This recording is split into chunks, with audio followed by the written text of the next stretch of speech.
दोहराता हूं सुनो रक्त से लिखी हुई कुर्बानी, जिसके कारण मिट्टी भी चंदन है राजस्थानी।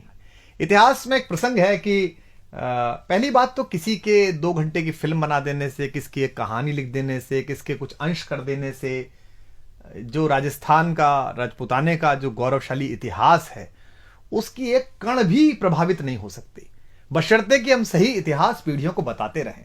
तो मुझे अब स्मरण आ रही है, मैं आप लोगों को सुना देता हूं। पंडित नरेंद्र मिश्र जी, जो मेवाड़ राजवंश के राज्य कवि भी हैं और हिंदी के बड़े महनीय वीररस के कवि हैं, उन्होंने एक अद्भुत प्रसंग महारानी पद्मिनी के इस सारे जौहर पर और इस सब पर लिखा है। वो सुनने लायक है और विशेष रूप से उसमें गोरा बादल जैसे 2 चरित्र जो वीरता, शूरता, स्वामी भक्ति और अपनी मिट्टी के प्रति समर्पण के अप्रतिम प्रतिमान है। अद्भुत कविता है, मुझे स्मरण है तो मैं आपको सुनाता हूं कि दोहराता हूं सुनो रक्त से लिखी हुई कुर्बानी, जिसके कारण मिट्टी भी चंदन है राजस्थानी।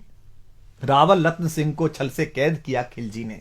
अब वो आए थे उनके घर पर खिलजी। एक सामान्य संस्कार होता है, एक सामान्य अतिथि देवो भव होता है, पधारो हमारे देश का एक संस्कार होता है कि योद्धा हैं, अगर आपके शत्रु हैं, लड़ाई हुई है, उसके बाद भी अगर संधि हुई है, घर तक आए हैं, तो उसी सौम्यता में महाराणा उनको छोड़ने गए बाहर तक और वहां उनको छल पूर्वक कैद कर लिया गया। चूंकि वो छली प्रजाति है, तो अब इसको महाराणा वहां कैद हैं और यहां अब ये प्रसंग है कि दोहराता हूं सुनो रक्त से लिखी हुई कुर्बानी, जिसके कारण मिट्टी भी चंदन है राजस्थानी। रावल रत्न सिंह को छल से कैद किया खिलजी ने, कालजयी मित्रों से मिलकर दगा किया खिलजी ने। खिलजी का चित्तौड़ दुर्ग में एक संदेशा आया, जिसको सुनकर शक्त शौर्य पर फिर अंधियारा छाया। 10 दिन के भीतर न पद्मिनी का डोला यदि आया, यदि न रूप की रानी को तुमने दिल्ली पहुंचाया, तो फिर राणा रत्न सिंह का शीश कटा पाओगे और शाही शर्त न मानी तो फिर पीछे पछताओगे। अब ये एक संदेश आता है चित्तौड़ के किले में, तो पूरे किले में बड़ी अफरा तफरी मच जाती है कि महाराणा पहले ही नहीं है और अब ये नया हमारे पर क्या आ गया। तो यह दारुण संवाद लहर सा तोड़ गया रण भर में, यह बिजली की तरह क्षितिज से फैल गया अंबर में। महारानी हिल गई, शक्ति का सिंहासन डोला था सतीत्व मजबूर जुल्म विजयी स्वर में बोला था। रुष्ट हुए बैठे थे सेनापति गोरा रणधीर, जिनसे रण में भय खाती थी खिलजी की शमशीर। महाराणा के एक अद्भुत सेनापति थे, अद्भुत योद्धा थे, जिनसे पूरा खिलजी वंश और सारे आतताई डरते थे। सेनापति गोरा और उनके भतीजे थे बादल, जो वीरता के अप्रतिम प्रतिमान है, जैसा मैंने कहा। तो जब ये प्रसंग तय हुआ कि महारानी पद्मिनी को शीशे में दिखा दिया जाएगा और ये सब हुआ, इतिहास में ये प्रसंग है और नरेंद्र मिश्र जी ने अपनी कविता में लिखा है, तो इस बात पर वो नाराज हो गए। उन्होंने कहा कि मैं सेनापति हूं, मेरा बोलने का अधिकार नहीं, पर यह संभव नहीं है, कोई व्यक्ति ऐसे भी क्यों देखे। तो राणा रतन सिंह ने सुनते हैं कहा है कि तुम राजनीति नहीं जानते हो, हर समय तलवार निकाल लेते हो, चलो। तो वो नाराज हो गए और वो किला छोड़कर चले गए। तो ये था कि जिससे रण में भय खाती थी खिलजी की शमशीर, रुष्ट हुए बैठे थे सेनापति गोरा रणधीर। अन्य अनेकों मेवाड़ी योद्धागढ़ छोड़ गए थे, रत्न सिंह की संधि नीति से नाता तोड़ गए थे, पर रानी ने प्रथम वीर गोरा को खोज निकाला। वन वन भटक रहा था मन में तिरस्कार की ज्वाला। यह लोक श्रुति है कि महारानी स्वयं घोड़े पर सवार होकर अपनी अंगरक्षिकाओं को लेकर, कोई विश्वस्त साथियों को लेकर जंगल जंगल गई और एक जगह पर उन्हें एक पेड़ के नीचे सेनापति गोरा तलवार लिए मिल गए। तो वहां उनसे उन्होंने बात की, पर रानी ने प्रथम वीर गोरा को खोज निकाला। वन वन भटक रहा था मन में तिरस्कार की ज्वाला, गोरा से पद्मिनी ने खिलजी का पैगाम सुनाया। गोरा को पद्मिनी ने खिलजी का पैगाम सुनाया, मगर वीरता का अपमानित ज्वार नहीं मिट पाया। बोला मैं तो बहुत तुच्छ हूं, राजनीति क्या जानूं। व्यंग में कहता है कष्ट में है, दुख में है, पूरी परंपरा, पूरा वंश उसने सेवा में लगाया है मेवाड़ राजवंश के, और वहां से अपमानित होकर लौटा है तो कष्ट में है। तो सेनापति कहता है कि बोला मैं तो बहुत तुच्छ हूं, राजनीति क्या जानूं, निर्वासित हूं, राज मुकुट की हट कैसे पहचानूं। बोली पद्मिनी समय नहीं है वीर क्रोध करने का, अगर धरा की आन मिट गई घाव नहीं भरने का। दिल्ली गई पद्मिनी तो फिर पीछे पछताओगे, जीते जी रजपूती कुल को दाग लगा जाओगे। राणा ने जो किया कहा वह माफ करो सेनानी, यह कह गोरा के चरणों पर झुकी पद्मिनी रानी। अब पद्मिनी, महारानी पद्मिनी, मेवाड़ राजवंश की आभा, मेवाड़ राजवंश की ज्योति, वो सेनापति को प्रणाम कर रही है चरणों में झुक के। ये क्या दृश्य है ये क्या करती हो गोरा, पीछे हट बोला। और रजपूती गरिमा का फिर धधक उठा था शोला। महारानी हो तुम, सिसोदिया कुल की जगदम्बा हो, प्राण प्रतिष्ठा एक लिंग की ज्योति अग्निगंधा हो। किन शब्दों से सम्मानित कर रहा है महारानी को। वो उस समय कैसी स्थिति रही होगी महारानी की कि पति कैद में है, जहां जंगल में हूं, लेकिन वो उनको बता रहा है कि आप कौन हो। महारानी हो तुम सिसोदिया कुल की जगदम्बा हो, प्राण प्रतिष्ठा एक लिंग की ज्योति अग्निगंधा हो, जब तक गोरा के कंधे पर दुर्जय शीश रहेगा। और यह प्रतिज्ञा भारतीय इतिहास में देखिए तो पितामह भीष्म ने जो कहा था कि आयु ही मृत्यु से कहा अजय भीष्म ने, योग नहीं जाने का अभी ऐसे जानकर, और जो मृत्यु है वो कोने में हाथ जोड़कर खड़ी रही कि अभी भीष्म नहीं जाएंगे, जब सूर्य दूसरी दिशा में चले जाएंगे तब जाएंगे। लेकिन यह दूसरी बार हो रहा है कि मृत्यु से वो कह रहे कहते हैं कि जब तक गोरा के कंधे पर दुर्जय शीश रहेगा, महाकाल से भी राणा का मस्तक नहीं कटेगा। तुम निश्चिंत रहो महलों में देखो समर भवानी, और खिलजी देखेगा केसरिया तलवारों का पानी। खिलजी देखेगा केसरिया तलवारों का पानी। राणा के सकुशल आने तक गोरा नहीं मरेगा, एक पहर तक सिर कटने पर भी धड़ युद्ध करेगा। एक लिंग की शपथ, महाराणा वापस आएंगे, महाप्रलय के घोर प्रबंजन भी न रोक पाएंगे। शब्द शब्द मेवाड़ी सेनापति का था तूफानी, और शंकर के डमरू में जैसे जागी वीर भवानी, जिसके कारण मिट्टी भी चंदन है राजस्थानी। दोहराता हूं सुनो रक्त से लिखी हुई कुर्बानी। अब ये शक्ति, शौर्य और कूटनीति और सजगता का एक अद्भुत तालमेल है और ऐतिहासिक प्रसंग है कि किस तरीके से बुद्धि का प्रयोग किया है, शक्ति का प्रयोग किया है, शालीनता का प्रयोग किया है, अपनी स्वामी भक्ति का प्रयोग किया है, अपनी मनुष्यता का प्रयोग किया है, और इन सबको मिलाकर इतिहास का एक ऐसा गुलदस्ता बना दिया है जो शायद विश्व के इतिहास में कहीं नहीं मिलता। तो जिसके कारण मिट्टी भी चंदन है राजस्थानी। तो लिखते हैं नरेंद्र मिश्र जी के, खिलजी मचला था पानी में आग लगा देने को, पर पानी प्यासा बैठा था ज्वाला पी लेने को। गोरा का आदेश हुआ सज गए 700 डोले, योजना बनी कि भाई आएंगे पद्मिनी, चलो ठीक है। अब कैसे आएंगी? तो 700 डोले सजाए गए, हर डोले में एक मेवाड़ी वीर बैठा, 4 कहार, 5 लोगों की एक पालकी, और अपने 700 सहेलियों के साथ आएंगी। तुरंत तैयार हो गया खिलजी के, ये तो बहुत अच्छा है, ऐसा इतिहास में है और वो भी लिखते हैं। तो अब किस तरीके से इसको किया है, इस पूरे प्रसंग को देखिए कि गोरा का आदेश हुआ सज गए 700 डोले, और बांकुरे बादल से गोरा सेनापति बोले खबर भेज दो, खिलजी पर पद्मिनी स्वयं आती है, अन्य 700 सखियां भी वो संग लिए आती है। स्वयं पद्मिनी ने बादल का कुमकुम तिलक किया था, दिल पर पत्थर रखकर भीगी आंखों से विदा किया था। एक युवा तेजस्वी योद्धा और मातृवत मां पद्मिनी ने जब उसे विदा किया होगा, दृश्य देखिए। और 700 सैनिक जो यम से भी भिड़ सकते थे, हर सैनिक सेनापति था, लाखों से लड़ सकते थे, एक एक कर बैठ गए, सज गई डोलियां पल में, मर मिटने की होड़ लग गई मेवाड़ी दल में, मर मिटने की होड़ लग गई थी मेवाड़ी दल में। हर डोली में एक वीर था, 4 उठाने वाले, पांचों ही शंकर के गण की तरह समरमत वाले, पांचों ही अपने आप में अद्भुत थे। बजा कूच शंख सैनिकों ने जयकारी लगाई, हर हर महादेव की ध्वनि से दशों दिशा लहराई। गोरा बादल के अंतस में जगी ज्योति की रेखा, मातृभूमि चित्तौड़ दुर्ग की ओर फिर जी भर कर देखा, मातृभूमि चित्तौड़ दुर्ग को फिर जी भर कर देखा। कर अंतिम प्रणाम घोड़ों पर चढ़े सुभग अभिमानी। उन्हें पता है कि वो जहां जा रहे हैं वहां से जीवित वापस आना बहुत मुश्किल है। कर अंतिम प्रणाम घोड़ों पर चढ़े सुभट अभिमानी, देशभक्ति की निकल पड़े लिखने को अमर कहानी, जिसके कारण मिट्टी भी चंदन है राजस्थानी। दोहराता हूं सुनो रक्त से लिखी हुई कुर्बानी। जा पहुंचे डोलियां एक दिन खिलजी की सरहद में, उधर दूत भी जा पहुंचा खिलजी के रंग महल में। बोला शहंशाह पद्मिनी मलिका बनने आई है, रानी अपने साथ हुस्न की कलियां भी लाई है। एक मगर फरियाद फकत उसकी पूरी करवा दो, राणा रतन सिंह से केवल एक बार मिलवा दो। खिलजी उछल पड़ा यह कह फौरन हुक्म दिया था, खिलजी उछल पड़ा यह कह फौरन हुक्म दिया था, बड़े शौक से मिलने का सही फरमान दिया था। बस एक बार भेंट करना चाहती हैं। अब भेंट में क्या था कि महारानी के डोले में कविता कहती है कि एक लोहार बैठा हुआ था और साथ में ये गए थे सेनापति जी ताकि वो बेड़ियां काट सके। वह शाही फरमान दूत ने गोरा तक पहुंचाया। गोरा झूम उठे क्षण बादल को पास बुलाया। बोले बेटा वक्त आ गया अब कट मरने का, बोले बेटा वक्त आ गया है अब कट मरने का, मातृभूमि मेवाड़ धरा का दूध सफल करने का। यह लोहार पद्मिनी भेष में बंदी ग्रह जाएगा, केवल 10 डोलियां लिए गोरा पीछे धाएगा। यह बंधन काटेगा, हम राणा को मुक्त करेंगे। घुड़सवार कुछ उधर आगे की ही तैयार रहेंगे। जैसे ही राणा आए वे सब आंधी बन जाएं और उन्हें चित्तौड़ दुर्ग पर वे सकुशल पहुंचाएं। अब आप तैयारी देखिए कि कितनी कठिन, पूरी सेना खिलजी की और ये चंद लोग, और उसके बाद भी अपने महाराज को, महाराणा को किस तरह मुक्त कराने के लिए क्या संकल्प है कि उन्हें चित्तौड़ दुर्ग तक वे सकुशल पहुंचाएं।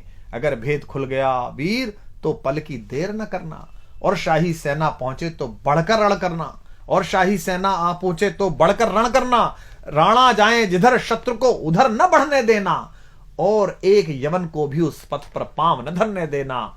मेरे लाल लाड़ले बादल आन न जाने पाए, तिल तिल कट मरना मेवाड़ी मान न जाने पाए।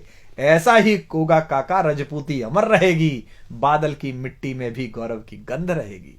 क्या तो गोरा है और क्या उसका भतीजा बादल है। ऐसा ही होगा काका, रजपूती अमर रहेगी, बादल की मिट्टी में भी गौरव की गंध रहेगी। तो फिर आ बेटा बादल, सीने से तुझे लगा लूं, हो न सके शायद अब मिलना, अंतिम लाड़ लड़ा लूं। यह कह बाहों में भरकर बादल को गले लगाया।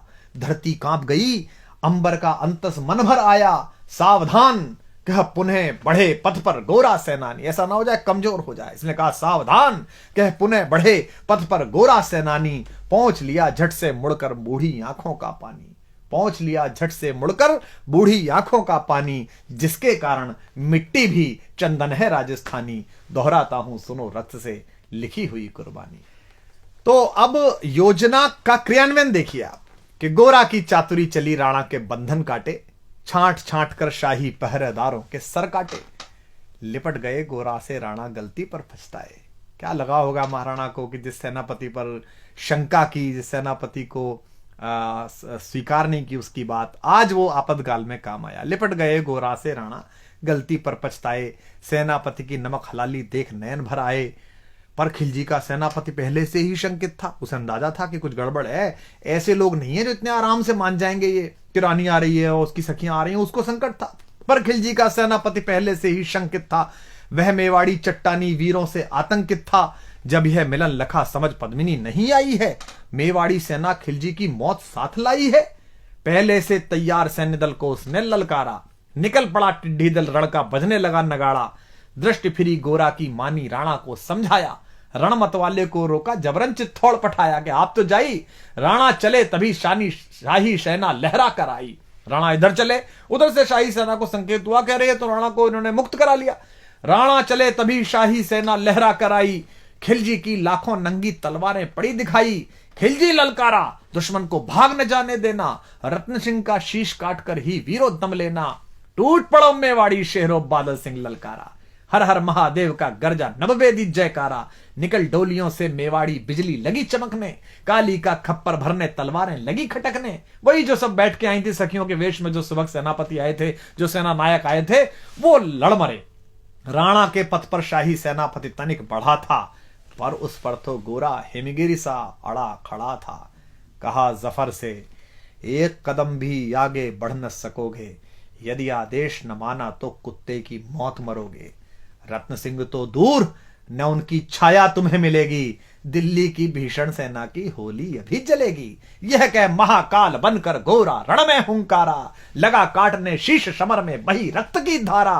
खिलजी की असंख्य सेना से गोरा घिरे हुए थे, पर वे मानो रण में मृत्युंजय बने हुए थे। इतने सारे सैनिक और एक योद्धा, पुण्य प्रकाशित होता है जैसे अगणित पापों से, फूल खिला रहता असंख्य कांटों के संतापों से। वो मेवाड़ी शेर अकेला लाखों से लड़ता था, बड़ा जिस तरफ वीर उधर ही विजय मंत्र पड़ता था। इस भीषण रण से दहली थी दिल्ली की दीवारें, गोरा से टकरा कर टूटी खिलजी की तलवारें।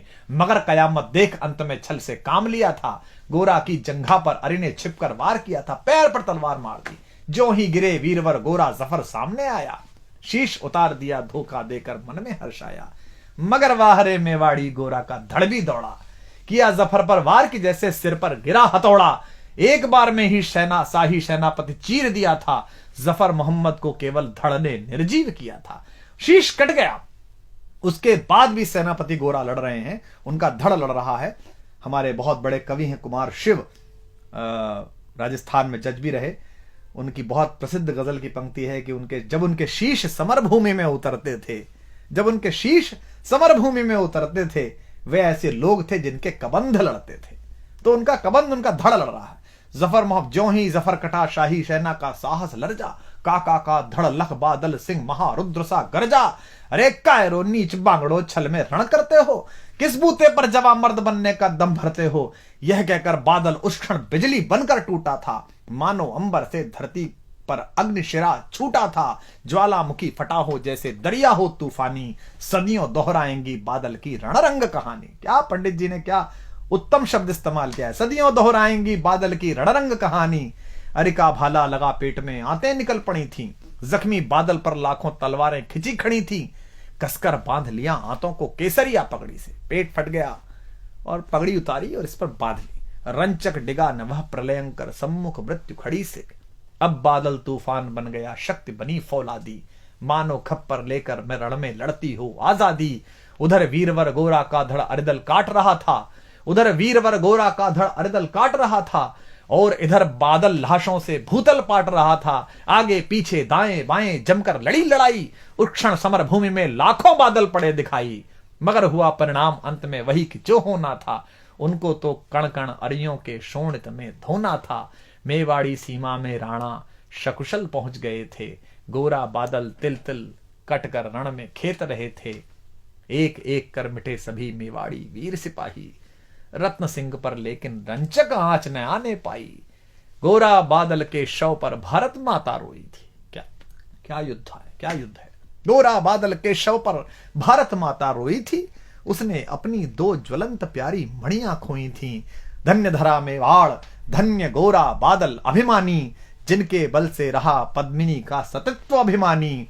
धन्य धरा मेवाड़, धन्य गोरा बादल बलिदानी, जिनके बल से रहा पद्मिनी का सतत्व अभिमानी। जिनके कारण मिट्टी भी है चंदन राजस्थानी, दोहराता हूं सुनो रक्त से लिखी हुई कुर्बानी। दोहराता हूं सुनो रक्त से लिखी हुई कुर्बानी।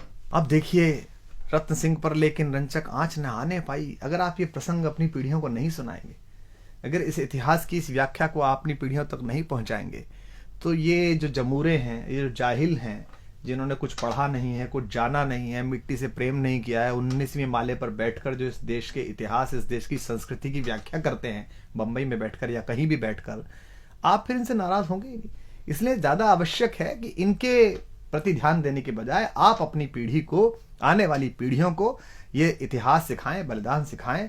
मैं स्वयं अपने परिवार को लेकर 4-4, 5-5 दिन हल्दी घाटी, गोगुंदा, चावण सब जगह लेकर जाता हूं, बताता हूं, बताया है पीढ़ियों को कि ये चावण है, यहां पर अंतिम संस्कार हुआ था उस स्वाधीनता के सबसे बड़े पैरोकार। विश्व भर में अगर अपनी निजी स्वतंत्रता, निजता और स्वाभिमान की अगर किसी को लड़ाई लड़नी हो, तो उसको एक बार कुंभलगढ़ उस दरवाजे पे जाना चाहिए, उस छोटे से कक्ष में जाना चाहिए जहां महाराणा पैदा हुए। तो गोरा बादल के शव पर एक एक कर मिटे सभी मेवाड़ी वीर सिपाही, रत्न सिंह पर लेकिन रंचक आज न आने पाई।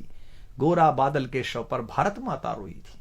क्यों भारत माता क्यों रोई? दो योद्धाओं पर। गोरा बादल के शव पर भारत माता रोई थी, उसने अपनी दो ज्वलंत प्यारी मणियां खोई थी। युद्ध केवल एक राजा को, महाराणा को मुक्त कराने का नहीं था। युद्ध यह था कि हम अपनी सीमा, अपनी जगह पर अपनी निजता और स्वाभिमान के साथ जीते हैं। हम दूसरे की किसी सीमा का अतिक्रमण नहीं कर रहे, दूसरे के स्वाभिमान को हम चुनौती नहीं दे रहे। हमारे घर में आई हुई कोई भी महिला, कोई भी पुरुष हमारे लिए अतिथि है, हम अपने अतिथि के लिए अपने किला कुर्बान कर देते हैं। हटी हमीर को देखा, ये क्या है कि आप किसी के दरवाजे पर जाकर अपनी गुंडाई करेंगे तलवारों के नाम पर? यह युद्ध है स्वाभिमान का कि गोरा बादल के शव पर भारत माता रोई थी, उसने अपनी दो ज्वलंत प्यारी मणियां खोई थी। धन्य धरा मेवाड़, धन्य गोरा बादल अभिमानी, धन्य धरा मेवाड़, धन्य गोरा बादल अभिमानी, जिनके बल से रहा पद्मिनी का सतत्व अभिमानी, जिसके कारण मिट्टी भी चंदन है राजस्थानी। दोहराता हूं सुनो रक्त से लिखी हुई कुर्बानी। बैंकॉक, हांगकांग, लॉस वेगस मत जाइए, राजस्थान घूमने जाइए, एक एक तीर्थ को प्रणाम करिए। अंडमान जाइए, वो पिस्तौल देखिए जो चंद्रशेखर आजाद ने हिंदुस्तान में इस्तेमाल करी। अपनी पीढ़ियों को सही तीर्थ सिखाइए, सही देवता सिखाइए, जिसके कारण मिट्टी भी चंदन है राजस्थानी। दोहराता हूं सुनो रक्त से लिखी हुई कुर्बानी।